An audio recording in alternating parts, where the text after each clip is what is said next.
All right, what's going on, you guys? Nick here with Nick's Trying the Power. So today I want to talk about the whole bubble gut situation with the 2017 Mr. Olympia. Now, definitely this entire week, this has been the topic that everybody is talking about. It's pretty much the number one most commented topic, the number one most requested topic. You know, the question that I get the most messages about is about the bubble gut and the 2017 Olympia. So with regards to the bubble gut, specifically with Phil Heath, there seems to be two different camps amongst fitness commentators on YouTube and in general. There's kind of one camp that has Phil as the unanimous winner, kind of saying the bubble gut was merely an illusion, it wasn't a real thing, and that it wasn't even really a problem. Then there's another camp, which seems to be the majority of online bodybuilding fans, that thinks Phil Heath's gut was completely disastrous and he didn't deserve to win. So I wanted to go ahead and discuss my opinion in a little bit more detail as it specifically relates to Phil Heath and his gut, and really what I thought about it. So to some extent, I agree a little bit with both camps and both sides of the argument. So again, one side of the argument, they're pretty much saying, you know, Phil Heath is the greatest bodybuilder on that day. He deserved to win. He looked phenomenal. The gut was just, you know, it was a little blocky, and that's what they said. In the other camp, like I said, they believe that Phil Heath's gut was just terrible. So I believe there is some middle ground to be had here. So in my wrap-up video, the 2017 Olympia, a lot of people seem to agree with the fact that if you look at Phil Heath's physique, every other aspect except for the gut looks phenomenal. His arms, his delts, his back shots pretty much destroy everybody else. His back double bicep, his back lat spread, his hamstrings, just the detail that was in his hamstrings and the separation. If you take the gut out of the equation, pretty much every part of Phil Heath is just a complete package in terms of what you're looking for in an ideal bodybuilder. So in that regard, I can see why people make the argument that Phil Heath was the clear winner because he has so many features that are just above and beyond anybody else, including Big Ramy. Just because Big Ramy outsizes him tremendously does not mean Big Ramy has a better musculature than Phil Heath.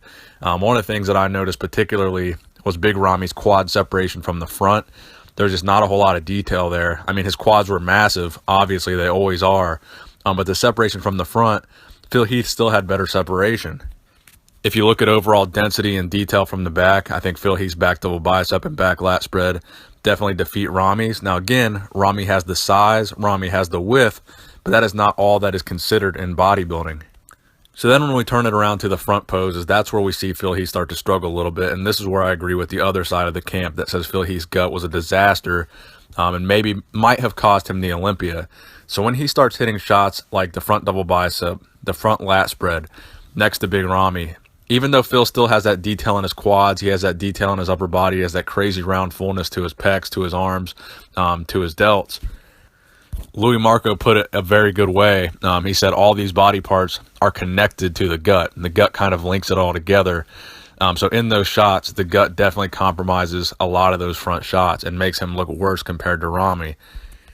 So yes, I think Phil Heath's gut was a problem. Anybody who denies that it was a problem, you know, they're pretty much kind of living in an illusion, man. You really can't deny that Phil Heath's gut was a pretty big issue. So I think you could have made a case for Phil Heath winning, and I think you could have made a case for Big Ramy winning. And that's typically how it goes every single year at the Olympia. The guy who got second, typically there's a whole bunch of people that believe he should have won. And the guy who got first, typically there's a whole bunch of people that believe he should have won. But this year in particular, I think there's a lot of middle ground for people that kind of could flip-flop either way. Now, the camp that believed Phil Heath won unanimously also made another point. They said that they believe Phil Heath is getting, you know, an unfair amount of attention on his gut, and he really kind of doesn't deserve it. Now, I agree with that statement to some extent. I think his gut was bad. I do think it needed to be pointed out. However, people are sort of acting like Phil Heath was the only person on stage with a bubble gut, and that is simply not the case. Look at some of these photos of Big Ramy, for example. There are several times where he relaxed his stomach and his gut started to protrude, you know, tremendously, and nobody really commented on that. There were several shots where I noticed his gut was almost sticking out even further than Phil's in some shots. So on one hand, I can see that argument. Like, let's not pretend that Big Ramy just had this tiny little V-tapered waist that just looked teeny tiny, and Phil Heath came in with a bowling ball in his stomach, because Big Ramy had some issues too. Now, obviously, Phil Heath is getting the most criticism because he won the Olympia, and he is now the representative of the sport, and he had a bubble gut on stage, and that's pretty much undeniable. So becoming the representative of bodybuilding in general and having a bubble gut. I think that's the main issue, and that's why people keep calling out Phil Heath, and that's why people keep pointing this out, because they want it to stop, and they don't want that to be representative of bodybuilding, which I understand. However, I think the person that had the worst bubble gut on stage was probably Shawn Rhoden. Now, I say that because Shawn Rhoden is popular and most famous for having a teeny tiny small waist. That was his calling card. That was what made him so good as a bodybuilder, was his sick V-taper and just the sheer smallness of his waist. Now, he didn't have the biggest bubble gut on stage, but compared to former years, how good Shawn has looked in the past, I think his bubble gut would have been the biggest talk of the show, because in my opinion, it was the most disappointing bubble gut of the show, because that's what Shawn was known for, was not having one. And this year he had one to the point where it was extremely noticeable, and obviously he slipped a lot in placings. He barely placed 5th. So I've been seeing all these heated discussions and debates on Instagram, on YouTube comment sections and YouTube videos, YouTubers calling out other YouTubers. And really, I don't think this is a one-sided issue. I think there's a lot of gray area. There's a lot of room for discussion. But I think this is a good thing, man. I think, this is what bodybuilding needs. We need something interesting like this, compelling like this, something that's going to polarize people, get people talking, discussing. Maybe we need something like this to have a better champion in the future.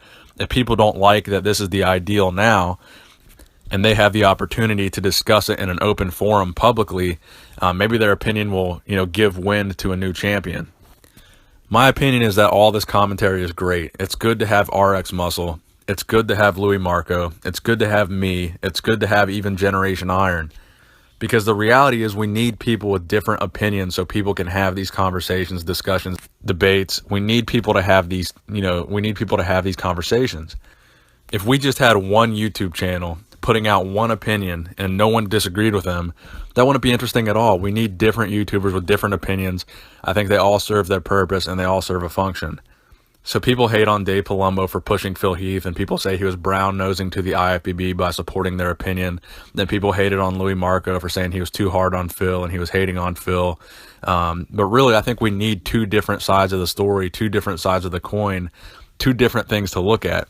If we all just say, fuck Phil Heath, he had a bubble gut, that's not interesting. If we all just say Phil Heath won unanimously, no questions about it, that's not interesting either. So I think where it becomes interesting is the conversations that happen in between. So just think about that before you think about, hating on someone's opinion, and really just go on and discuss yours. That's what this is for. That's what YouTube is for. That's what YouTube comment sections are for, is going and airing out your opinion and kind of getting these things talked about. So let me know what you guys think in the comment section below. What do you think about the bubble gut situation? Do you think Phil Heath deserved to win? How do you think his gut looked? What do you think about Big Ramy? Please give this video a thumbs up if you enjoyed it. Nick Strength and Power, signing out.